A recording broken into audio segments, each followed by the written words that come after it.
What is up, beautiful people? Welcome to today's group training. Today's going to be a valuable one. We're going over calorie density.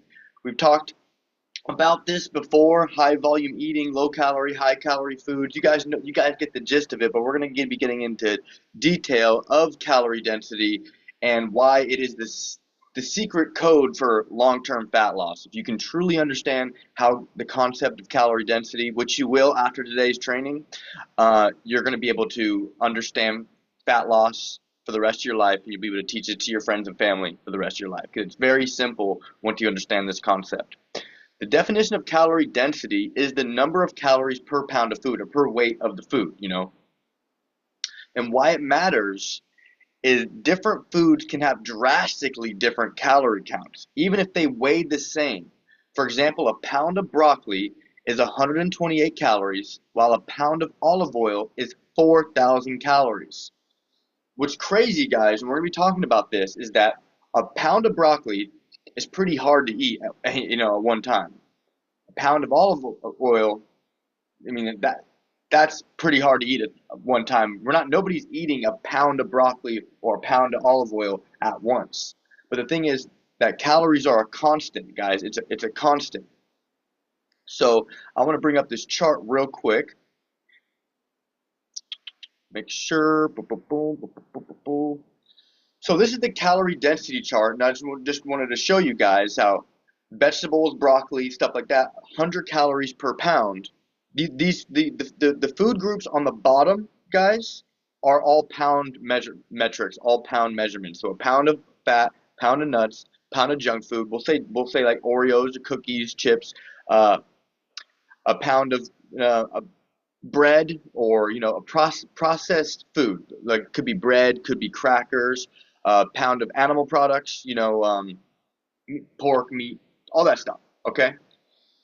So the thing is, guys, as you can see, all these foods weigh the same, but the calorie density is crazily different. So even if you were to hypothetically, even though it's not humanly possible, really to eat a pound of broccoli or eat a pound of olive oil at once, you would still gain that initial weight at first.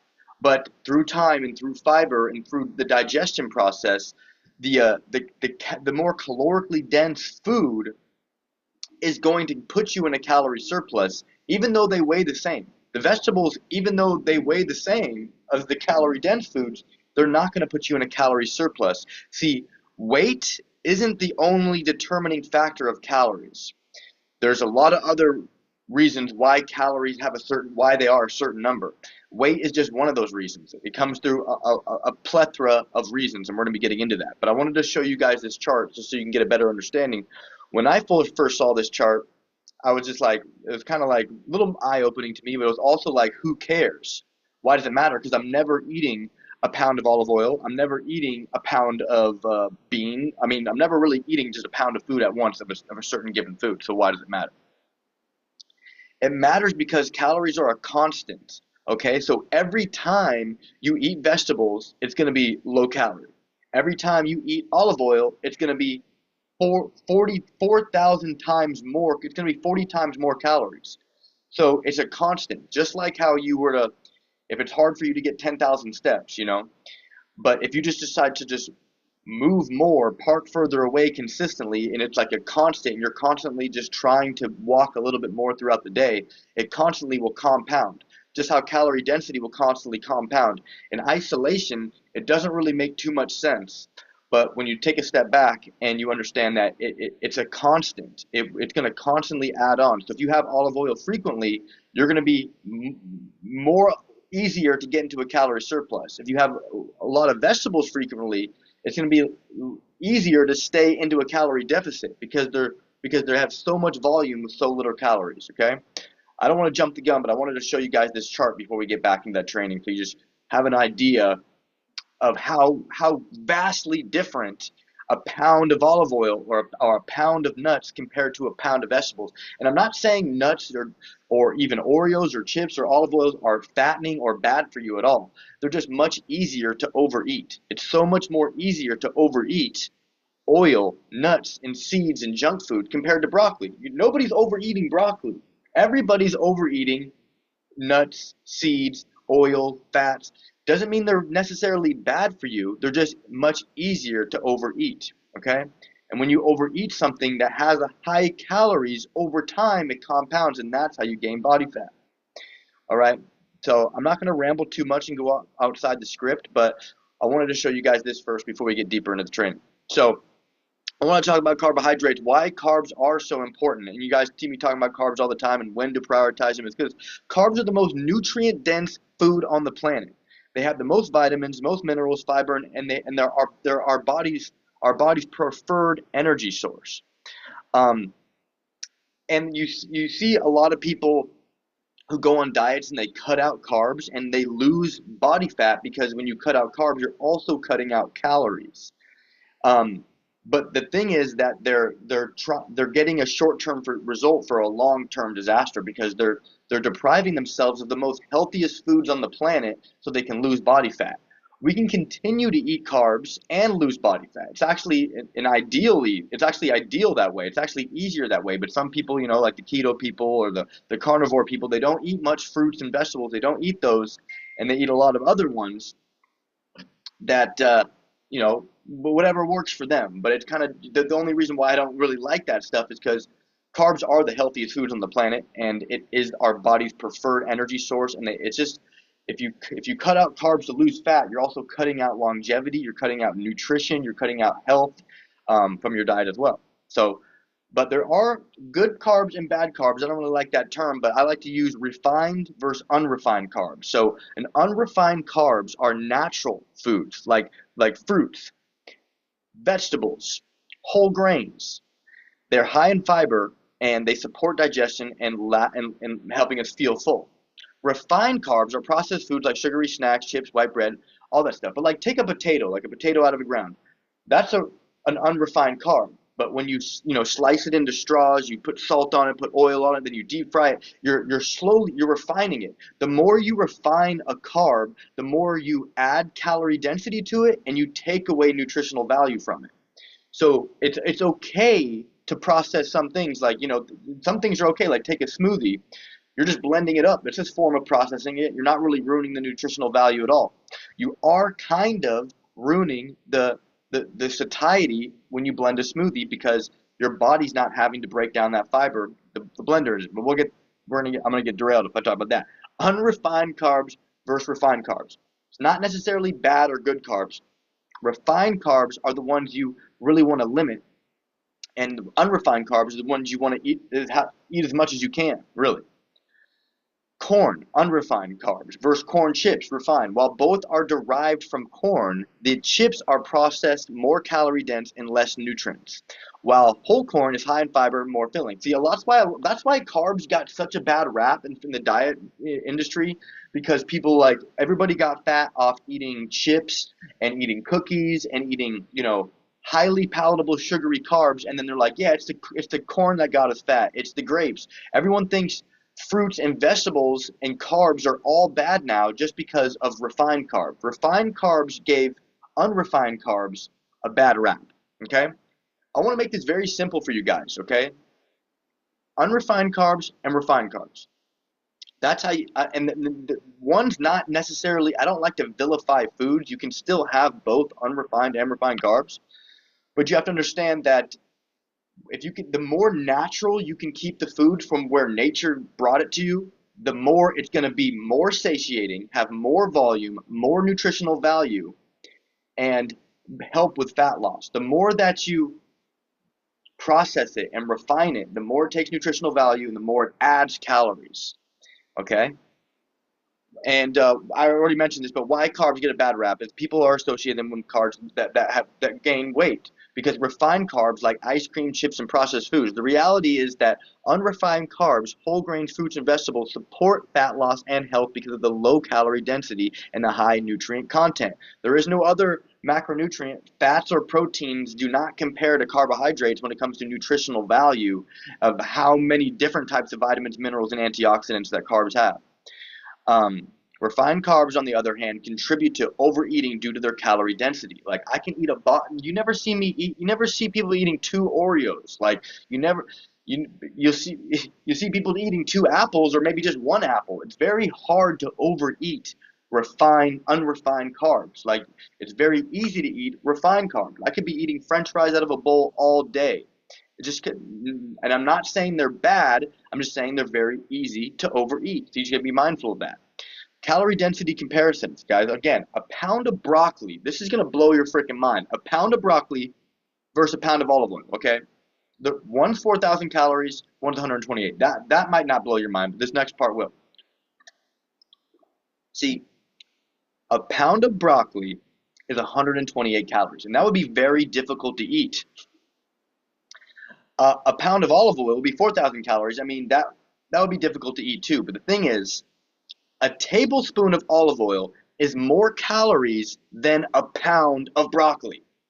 So I just want you guys to wrap your head around that, how massively different volume, weight, and density can be compared to calorie density in a given food. A tablespoon of olive oil has more calories than a pound of broccoli. To me, that blew my mind. But once you understand these little nuances about nutrition and the extreme differences of foods and their calorie density, it's easy to understand and not have to track your foods in the future and just know how much of what to eat to get the calories that you need to support your goals. So why it matters? Why does it matter? A pound of broccoli, 128 calories, a pound of olive oil, 4,000 calories. Why does it matter? Even if you eat the same weight of different foods, the calorie content can vary drastically, affecting your calorie intake and ultimately your body weight. It compounds. Rule of thumb: foods with higher water, higher fiber, like fruits and vegetables, are low calorie dense foods, and they're filling and they're harder to overeat. That's why I want you guys to eat more of them and eat less of the other ones. I don't want you to restrict yourself from either. I want you to eat more of the ones that are lower calorie and less of the ones that are higher calorie. It's very simple. Foods like oils and processed snacks are very easy to overconsume, and they aren't as satisfying. Take a potato, guys. Take a potato, and you boil it, maybe add a little bit of sour cream or some plain Greek yogurt, some salsa. Still low calorie, still a great meal. You take that same potato and you add a couple tablespoons of olive oil, you add some butter, you add some salt. That doesn't change the satiety of it. It doesn't change the nutritional value of it. It only changes the calorie density drastically. So if you add the oil, if you add the butter to the potato, you're not changing the nutritional value, but you are changing the calorie density by so much.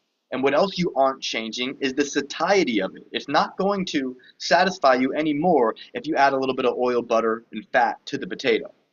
Making sense? Making sense? Hopefully we're keeping this simple, guys. Calorie density and satiety. What is satiety, guys? We're going over these three in this training where it comes to calorie density, carbohydrates, refined or unrefined, and now we're getting into satiety. Okay, what is satiety? Satiety is the feeling of being full and physically satisfied. How to achieve a satiety? Water content. Foods with high water content add weight without adding calories. Because just think, like when I used to eat fast food or horrible junk food, like I could eat so much and I would never feel full because it didn't have any fiber and water in it. Like it was not really meant for our human stomach. This is a debate that a lot of nutritionists have, is that people think a lot of certain foods aren't really meant for our stomach because it doesn't satisfy us at all. That's why people who eat processed foods and fast foods all the time and never eat nutritional value can get very obese very easily, because they're never getting full and they're constantly eating these foods that are very highly palatable, taste very good, have a ton of calories, and the foods don't contain any food weight or fiber weight. So they're not actually getting full. The why fruits and vegetables are the best freaking foods on the planet, because they contain water and fiber. And eating water and fiber, mixing water and fiber in our meals is going to slow down digestion, expand and stretch our stomach, and giving us that feeling of being full. Fiber bulks up your meals and it slows down digestion, helping you stay full. Okay, eating a high fiber content keeps your digestion going and working, mixing in as we're eating protein as well. But we're not going to be talking about protein on this train. Protein is great, but I don't think it really compares to fruits and vegetables and understanding calorie density when it comes to long-term fat loss. Like I'm pumped about this.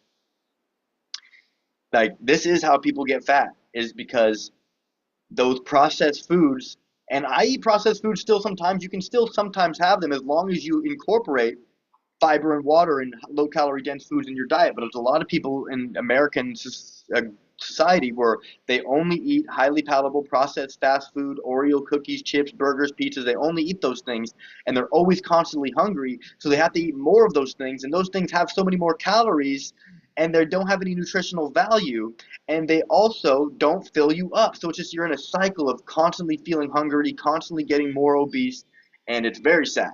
Okay, so we need all three. You need the water content in your food, you need the fiber content in your food, and you need the nutritional density in your food. Nutrient dense foods provide essential vitamins and minerals that the body needs to promote fullness. Okay, like our bodies have like cells and signals, and there's little like people with flagpoles, and they're like, okay, we got the nutritional value, now we're going to send our signals to our hormones to let our brain know that we're feeling full, we're feeling satisfied. Eating certain foods that don't have nutritional value content are not taking that signaling that to your brain that you're getting the adequate nutrition you need, so you keep feeling that hunger hormone hitting you and you get those cravings hitting you, and you keep on eating that shit that is not serving you and keeping you fat. That's why people who work with me for a while, I feel like when you start to eat better and you start to eat more low calorie dense foods consistently daily, you don't get cravings as much. You don't get as hungry as you were, because you're not eating as much of the foods that weren't satisfying you. We're eating more foods that have more volume, more weight, more fiber, more density, that are keeping our stomach from in our brain happy with our hunger hormone signaling. Okay? High satiety foods. I'm going to be saying fruits and vegetables 1,000 times. Fruits, vegetables, whole grains, legumes. These are low calorie, dense, and high in volume, meaning they take up space in the stomach and reduce hunger. Okay, guys? Yeah. Okay. Hopefully I'll make it and I won't. I need some liquids. Okay, practical tips for lower calorie density eating. Start with a salad or a soup. If you guys are going out eating, like try to get volume in your stomach. Like usually salads and soups are usually are lower calorie, higher volume. You need to be careful with the toppings and the sauces on the salads. You need to be careful with the oils and the fats in the soups. But 8 times out of 10, salads and soups before the entree, you might get too satisfied. You might get too full and prevent you from overeating, because usually the entree has more calorie density than salads and soups. So if you can fill up first on foods that are lower calorie, higher volume, and you put that volume in your stomach first before you go towards to eat the more calorie dense foods, you might, be likely to get a box or something like that, likely not to overeat because you're too full. I want you guys to be adding vegetables to every meal. Most of you guys who are meal prepping with me, following the cookbooks or following the recipes, we're eating vegetables at every meal, okay? Because it's just going to help us feel more full throughout the day, because it compounds. It compounds over time. You're not going to notice it over a few days of just eating vegetables with a few of your meals, but if you start to eat vegetables with most of your meals, weeks, days, months, you're going to feel more full. You're going to have more energy. You're going to be in flooding your body with more nutritional value in your daily eating habits. Okay? Limit high calorie dense foods like oil. Like I do still do olive oil, but I'm like a chemist and a scientist in the kitchen. I'm very careful with it because it's so many calories that it's just not worth it. It's just crazy. Like to me, it was so mind-boggling realizing that a tablespoon of olive oil is more calories than a pound of broccoli. Like it blew my mind. It might not blow your mind like it blew mine, but it's just crazy to think about how weight and volume it's irrelevant when it comes to things that are processed and things that have high fat content. It's like it's just it breaks the it breaks my brain. Okay, breaks my brain. How a small amount of substance can cause you to gain fat way faster than if you were to eat something like this big. Crazy. Okay. Limit high calorie. Or avoid drinking your calories unless it's a smoothie. Smoothies are great. I love smoothies. If it has protein and fiber, that's fine. And I know I mentioned earlier, like the smoothie, the blending process. I mean, it's not a big deal, but I mean, there are people that say that us chewing and us actually digesting it's better for digestion, but it's so ancillary, it's so trivial that I don't really give a shit about that. I just want you guys to limit your calories, like not drink your actual calories, like unless it's a smoothie, like go from regular soda to diet soda. Like we don't want to be drinking our calories with no nutritional value. If you're drinking your calories and it has nutritional value, like there's protein, there's fiber, there's nutrition, I'm fine with that. But smoothies don't. It's true though. Smoothies don't fill you up like a Whole Foods do. They really don't. It goes through you faster. Okay.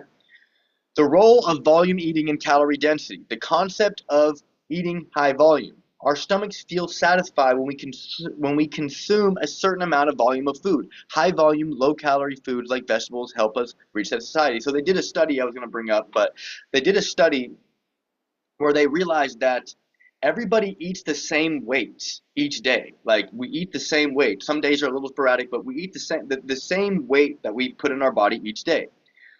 And that's just our stomach signaling to our brain that we've got enough volume, mass, and density in our stomach. But even though the weight stays the same, the calorie density changes drastically. Okay? So that's how, the weight is staying the same. You're eating the same amount of weight into your stomach, but the calorie density can change drastically. And I mean, and that's how people, get fat and they don't understand what happened because like they're eating the same amount of volume, but they don't understand that the calorie density is way high, and that's what causes fat gain. It has no. It's all about it's all about the calorie density. And my microphone just dropped, guys. We're live. This is how shit pops up. Sorry about that. So yeah, guys, and sometimes you need to be told things a couple times over and over again to be like, okay, this makes sense. Like this is making sense. Okay. Example: 1 tablespoon of olive oil has as much calories. All right, what we're talking about. While you might not eat a full pound of broccoli at once, the comparison highlights how it is easy to consume more calories from calorie-dense food without feeling satisfied. The main point of this whole training is like, what's easy to overeat? It's not easy to overeat spinach. It is easy to overeat cookies. Very easy to overeat. Watch me overeat those. Like it's not easy to overeat vegetables and fruit. Okay? How to mix foods for lower calorie density. Diluting high calorie dense foods. Okay? Combining high calorie dense foods with low calorie dense foods. Ones to balance the meal. For instance, add veggies to pastas. I know a lot of the meals that we're doing, like I'm going to be switching them up, like the high protein pasta. We should be adding veggies to those meals because it's going to increase the satiety, it's going to lower the calories, and it's going to increase the nutritional value. Those are the three things we want for long-term fat loss, guys. We want nutritional value going up.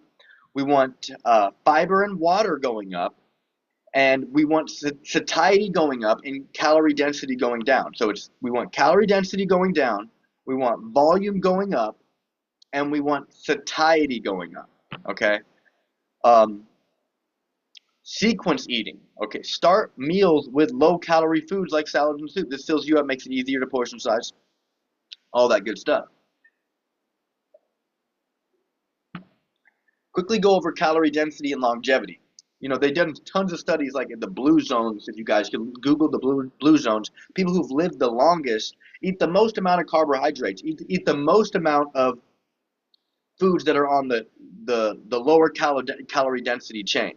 eat the least amount of meats, eat the least amount of fats, eat the least amount of proteins, and they eat the most amount of fruits and vegetables in the blue zones. Those are the people that live the longest with the least amount of illnesses, because fruits and vegetables have the most nutritional value. And that's what our body absorbs to get healthy, to strengthen our immune system, to feed to our muscles, our skin, our bones, our cells, our brains, our organs, all of that. So the more nutrient dense foods you have in your diet, the more healthy you will be. The more nutrient dense foods you have in your diet, it automatically will lower the calorie density because nutrient dense foods are low in calories.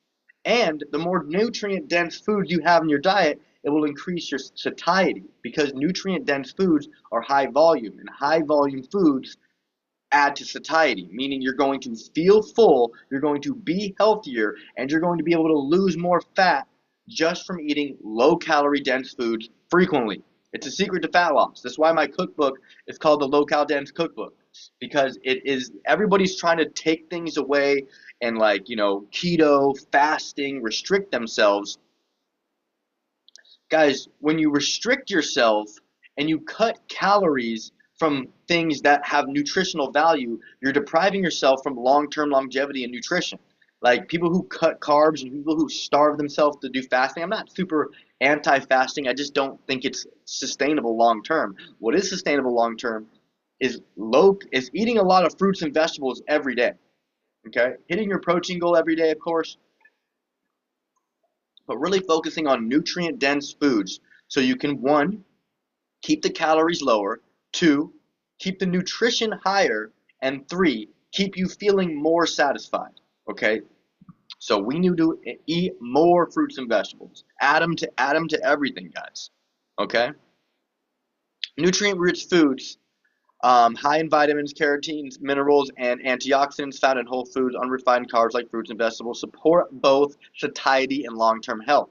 Why cutting out carbs harms longevity? I've already kind of talked about this, but cutting out carbs is a short-term fat loss tool, but it might reduce calories because you're cutting out carbs, but it also means you're missing out on the most nutrient dense foods essential for long-term health and energy. Okay?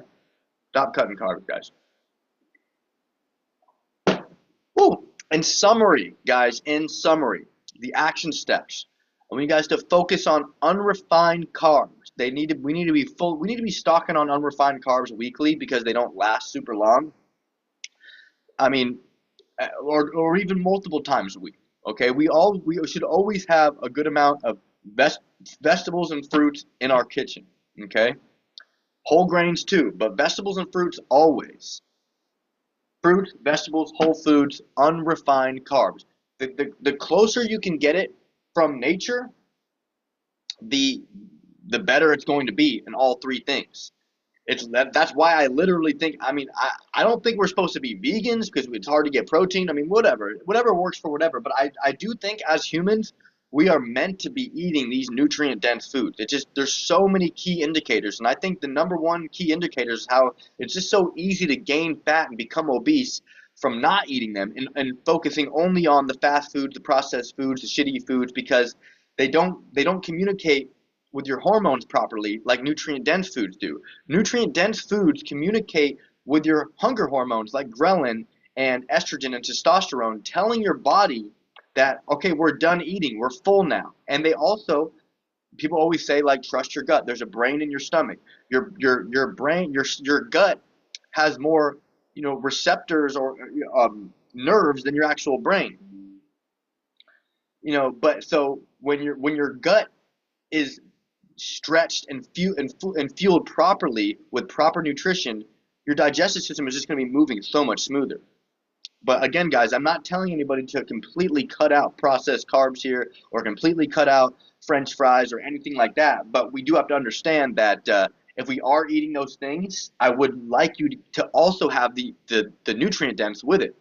It's usually 9 times out of 10, unless it's like a holiday or something like that, I never just eat something that's bad for me. I always have something that's good for me too.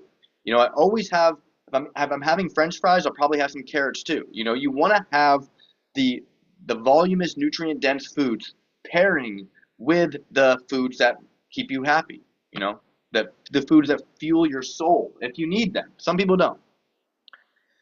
Add bulk to volume to your meals. Use vegetables and high fiber foods to fill you up with fewer calories. Limit liquid calories and oils. Guys, I've had clients that we just cut out oils and they start to lose fat. That's how massive oils can be to your fat loss because they're so calorie dense. They're so processed. They have so much fat.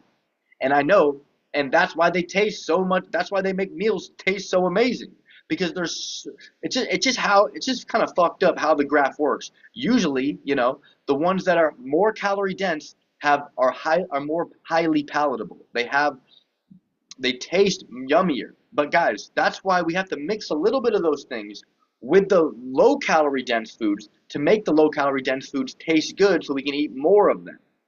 And most people when they start this diet, they add a little bit of the low calorie dense foods and they add a bunch of a bunch of olive oil with a bunch of salt, a bunch of butter on a little bit of broccoli.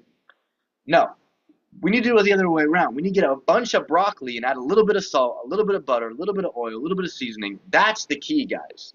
We don't need to be, what's one of those 7 deadly sins is gluttony.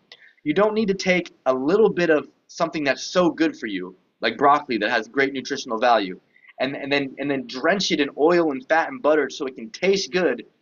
It's just, I know a lot of people that do that and it pisses me off. It pisses me off, guys, because there's a reason why I'm always talking about fruits and vegetables, and there's a reason they're so fucking good for you. I'm gonna like be a little cliche here, like fruits and vegetables are the best foods for you on the planet. So you want to be eating the most amount of them every single day, so you can have the most amount of nutrition, you can feel the most satisfied, and you can have less calories overall on your diet. Remember, calorie density is a constant, guys, so choose foods constantly throughout the day that help you feel full without overloading on calories for sustainable fat loss and overall wellness. All right, guys. Hope this made sense. I know we kind of went over a lot here, but I hope this made sense and we gained some clarity on what calorie density is. For one more time, I'm going to bring up this graph again. It's very simple, guys. And as you can see, it's not always the case because nuts and seeds, they come straight from Earth. They come straight from, Mother Nature. And they are very calorie dense because they're a fat source. They are a fat source and they don't have a lot of volume. They don't have any fiber and they don't have any water. So remember, guys, for it to be low calorie dense, it has to have those things in common. It has to have fiber, has to have water, and it has to have bulk. The fiber and water and the nutrition has to have fiber, has to have water, has to have a nutritional value. Those three things make it high volume, nutrient dense, low calorie dense.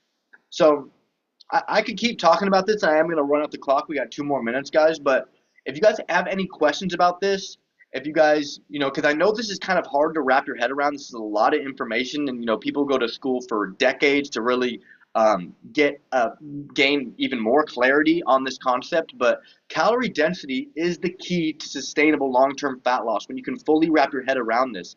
And the thing is, guys, if we can just keep it simple, I'm going to keep on saying this over and over again. If we could just focus on foods that are nutrient dense, that are coming from nature, that have water, that have fiber, those are fruits and vegetables. If we can just start to add those more onto the meals that we're already eating, we're going to naturally feel more full. We're going to naturally eat more calories. We're going to naturally have more nutrition in our diet. That's the key, guys. We want to increase the nutritional value in our food. We want to lower the calorie density in our food. And we want to increase the fullness and satiety that we get out of our food. And the way that we're going to do this is understanding calorie density and which foods can do that for you.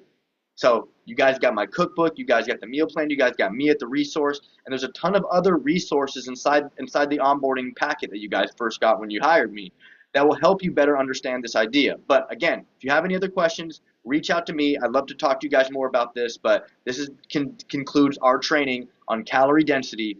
Eat more, weigh less, live longer. Let's go, guys. I'll see you guys in the next training. Have a great night. Peace.